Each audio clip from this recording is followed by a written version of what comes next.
Hello guys, today we will talk about how to fix or how to solve the problem of too many operations on the application of my calendar. Here we go to settings. Here you can click on apps, default apps, app settings. Then you can click on my calendar. Then you can click on first stop and you can click OK. Here we'll enter to the window of storage. After that you will click on clear cache. Here you can go to Play Store.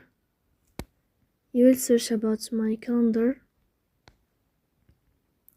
If you find here, my calendar like this. If you find update, you can update your app.